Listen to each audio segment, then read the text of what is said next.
सरसरी तुम जहान से गुजरे वरना हर जा जहान दीगर था। मीर। और एक शेर और है मीर का, सरसरी मत जहां से जा गाफिल, पाँव तेरा पड़े जहां टुक सोच। यानी यूं ही मत गुजर जा दुनिया से, जहां पर भी रुके, जहां से भी गुजर रहा है, जहां भी तेरा कदम पड़ रहा है, वहां पे जरा सा ठहर और सोच, देख। वहां देखने की, गौर करने की बतेरी चीजें हैं। और ऐसे ही ये पहले वाला शेर के सरसरी सरसरी तुम जहान से गुजरे वरना हर जा जहान दीगर था, कि तुम अगर सरसरी नहीं गुजरते, यूं ही नहीं गुजर जाते इस दुनिया से बग़ैर गौर किए हुए, तो हर जगह जो है एक नई दुनिया दिखती तुम्हें। हर चीज़ में एक नया आलम, एक नई दुनिया दिखती तुम्हें। ये मीर का शेर है और जाहिर सी बात है इसका मफहूम एकदम साफ है कि ये दुनिया के लिए कहा गया है और दुनिया की नैरंगियत के लिए कहा गया है। लेकिन ये दोनों शेर जो हैं ये मीर की खुद की शायरी पर भी पूरे सादिक आते हैं। कैसे, मैं बताता हूँ। यानी अगर आप मीर का शेर यूं ही पढ़ते हुए गुजर जाएं और आप सोचें कि ये तो सादा सा शेर है, तो हाँ, बहुत सारे होंगे ऐसे भी कि सादा से शेर होंगे, पढ़ते हुए गुजर जाएं। लेकिन बहुत सारे अशार मीर के ऐसे हैं कि जिनको आप यूं ही पढ़कर, सरसरी तौर पर पढ़कर नहीं गुजर सकते।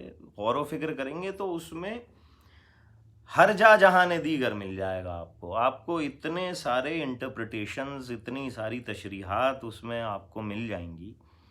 अब एक शेर देखिए, ये मीर का है, ये मेरे पास कुल्लियात है, कुल्लियात मीर अहमद महफूज साहब का। तो चश्म हो तो आईना खाना है दहर, मुंह नज़र आता है दीवारों के बीच। पहले तो इसके आप जो तमाम अल्फाज मिलके जो एक मूड पैदा कर रहे हैं ना, वो भी मूड बड़ा मिस्टिकल सा, बहुत ही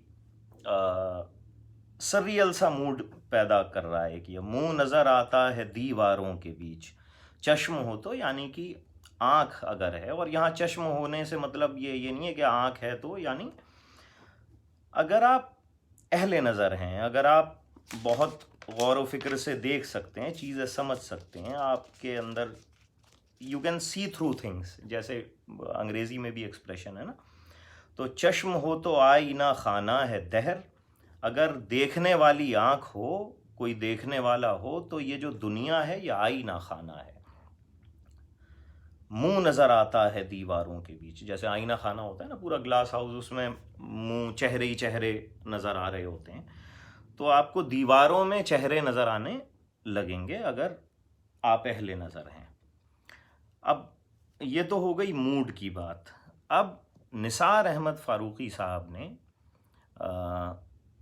इसमें ये लिखा है कि जिस तरह दीवारों में कली चूना, या हमारी भी थोड़ी सी हट रही है यहाँ से, तो उसमें अलग अलग जो है ना, जब कली थोड़ी सी गिरती है, प्लास्टर दीवार का थोड़ा सा गिरता है, तो चेहरे नज़र आने शुरू हो जाते हैं। ऐसा लगने लगता है कि ये कोई चेहरा बन गया है, ये किसी जानवर का चेहरा है, किसी इंसान का चेहरा दिखने लगता है। अलग अलग उसमें आकृतियाँ, अलग अलग अक्स जो है दिखने शुरू हो जाते हैं उसके अंदर।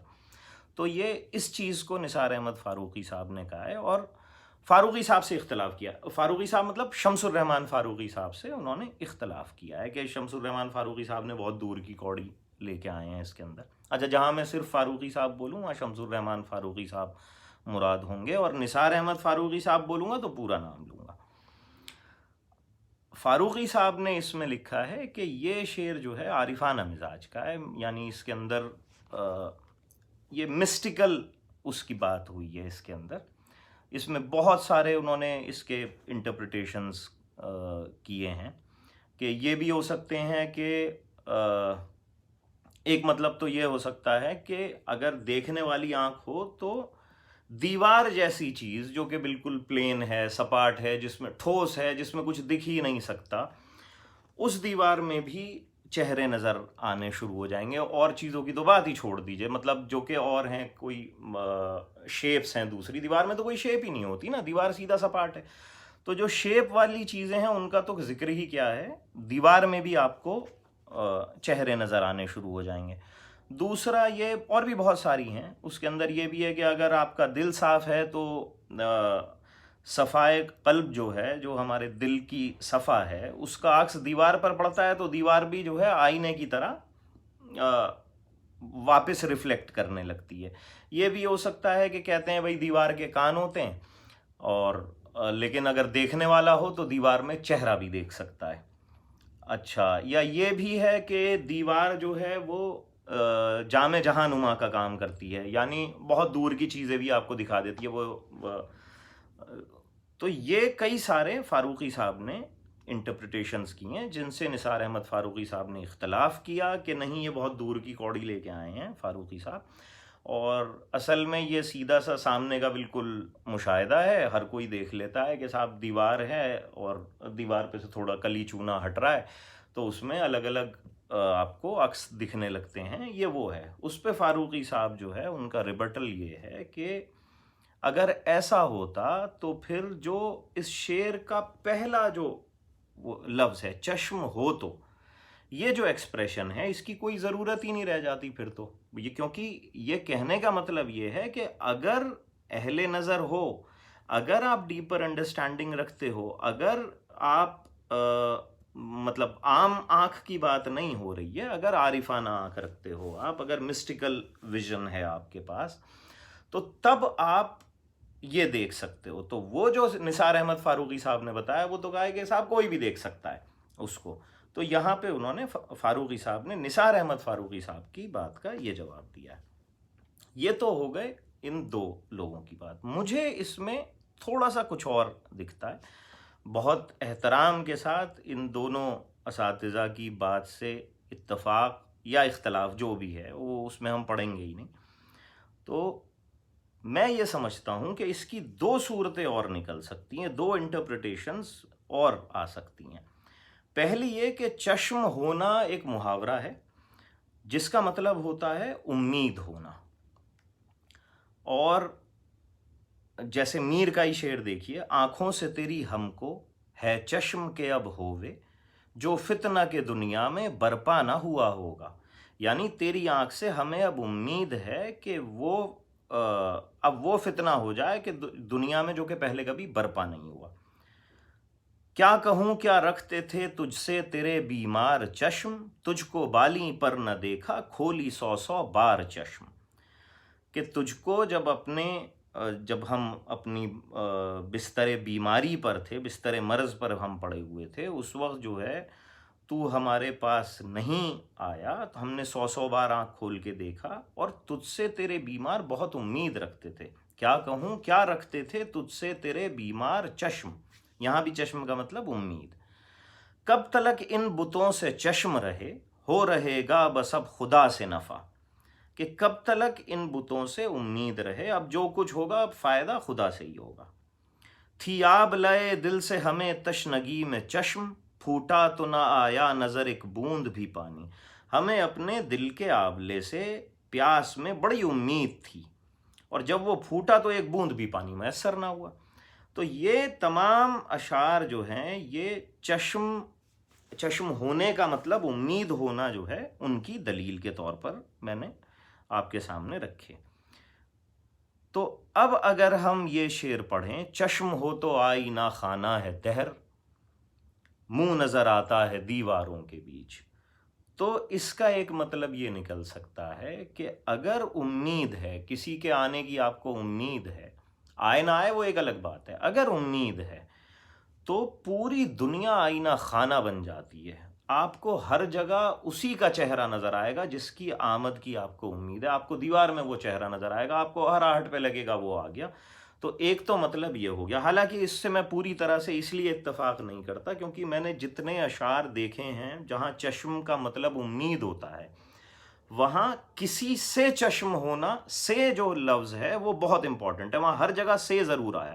کیا کہوں کیا رکھتے تھے تجھ سے تیرے بیمار چشم، ہے نا، اور آنکھوں سے تیری ہم کو ہے چشم کہ اب ہووے، کب تلک ان بتوں سے چشم رہے، لیکن یہاں پہ سے نہیں آیا ہے۔ تو یہ جو محاورہ ہے اس کا بہت امپورٹنٹ पार्ट जो है वो से होना है, किसी से चश्म होना, किसी से उम्मीद होना, किसी से आस होना, इसका मतलब होता है। लेकिन फिर भी एक इम्कान ज़रूर है, एक पॉसिबिलिटी ज़रूर है।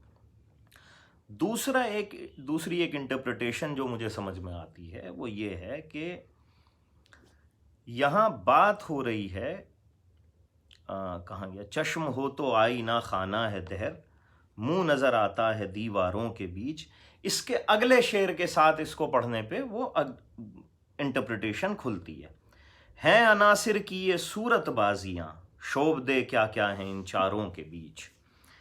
अब यहाँ इन दो शेरों को, अगर हो सकता है कि ये किताबंद शेर हों, ये किता हो, और यानी ये कंटिन्यूटी में दो शेर हों, इन दोनों का एक दूसरे से ताल्लुक़ हो, तो है अनासिर की ये सूरत बाजियां, शोभ दे क्या क्या हैं इन चारों के बीच। यानी जो चार एलिमेंट्स हैं, क्लासिकल एलिमेंट्स जिनको कहा जाता है ना, अनासिर अरबा, हवा, पानी, मिट्टी और आग, है ना। तो एयर, वाटर, अर्थ, फायर, ये चार चीज़ें जो हैं, तो ये माना जाता था कि पूरी जो दुनिया है, जो हर मादा, ये पूरी फिज़िकल वर्ल्ड जो है वो इन चार से मिलके बनी है। यानी ये आईपैड, ये किताब, हर चीज़ जो है इन्हीं चार अनासिर अरबा, मतलब इन्हीं अनासिर अरबा से मिलकर बनी है। हर चीज़ के अंदर यही चार मौजूद हैं, मतलब उनकी बुनियाद इन्हीं चार चीज़ों पर है। तो अब आप अगर कोई अहले नज़र है जो ज़्यादा सोचता है, जो डीपर अंडरस्टैंडिंग रखता है, जो बहुत गौर व फिक्र करता है, वो ये दीवार देखेगा और सोचेगा कि इन चारों ने मिलकर, ये दीवार इन चारों से मिलकर बनी है, तो ये सिर्फ इन एलिमेंट्स की सूरत बाजियां हैं, और इन चारों के बीच में शोभदे कहते हैं जादू को और तमाशे को, हाथ की सफाई को, धोखाधड़ी को। तो इन चारों में क्या ये चारों मिलके क्या क्या करिश्मे, क्या क्या तमाशे दिखाते हैं अनासिर की ये सूरत बाजियां, शोभ दे क्या क्या हैं इन चारों के बीच, कि ये चारों एलिमेंट्स मिलकर ऐसे ऐसे करिश्मे और तमाशे दिखाते हैं कि, और वो क्या तमाशे हैं कि कभी दीवार बना दी, कभी चेहरा बना दिया। तो जो देखने वाली आंख है वो इस दीवार को देखेगी और वो ये सोचेगी कि यार ये चारों एलिमेंट्स किसी ख़ास तरतीब में आए तो ये दीवार बनी। बहुत मुमकिन था कि ये चारों मिलके एक चेहरा बना देते, कोई इंसान बना देते, तो वो ये दीवार देखेगा और सोचेगा कि ये दीवार हो गई, वरना बहुत मुमकिन था ये कोई चेहरा होता, तो इसको वो चेहरा भी नज़र आने लग जाएगा यहाँ पे। ये इसकी मतलब दो इंटरप्रिटेशन जो मेरी हैं उनमें से ये एक इंटरप्रिटेशन मेरी हुई। चश्म हो तो आई ना खाना है दहर, मुंह नज़र आता है दीवारों के बीच, है अनासिर की ये सूरत बाजियां, इन्हीं चार एलिमेंट्स की ये सूरत बाजियां हैं जो हमें दीवार के अंदर चेहरा नज़र आ रहा है, जो ये दीवार बन गई है, वरना दीवार में अहले नज़र को चेहरा भी दिखता है। क्यों दिखता है? क्योंकि ये जो एलिमेंट हैं इनकी सूरत बाजियां हैं, इनके धोखे, फरेब, तमाशे हैं कि इन्होंने जब चाहा दीवार बना दी, जब चाहा चेहरा बना दिया, जब चाहा इंसान बना दिया। तो ये चार चीज़ें मिलकर सारे तमाशे दिखा रही हैं। तो ये एक शेर के अंदर मीर के इतनी सारी इंटरप्रिटेशंस निकल सकती हैं, और अभी तो बहुत पॉसिबिलिटीज़ होंगी, आगे और भी निकल सकती होंगी। तो मसला ये है कि मीर के लिए जितना, मतलब अगर टॉपिक कभी मुझे लिखना हो इस पे या कुछ हो, तो हाउ टू रीड मीर से ज़्यादा मैं इस पे फोकस करूँगा, how not to read Mir, कि आप कैसे कुछ चीज़ों को आप सरसरी गुजरना आप अफोर्ड कर ही नहीं सकते। बहरहाल यही बस बात थी इतनी।